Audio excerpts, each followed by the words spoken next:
this is Tim from Your Six Studios. Today in this video, I'm going to show you how to restart your iPhone without the touchscreen. So if it's not working for whatever reason, go to the side buttons and press volume up, volume down, and power.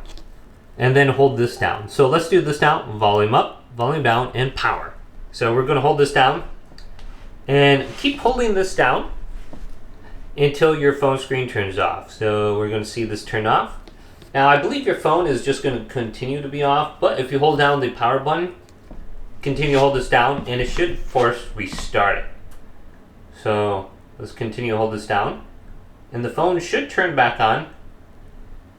Now if it doesn't restart, you could try charging your phone, or you can just hold down the power button, and it should turn back on. So that's how you do it. Hopefully this video did indeed help you out. If it did, leave it a big thumbs up and subscribe to my channel down below.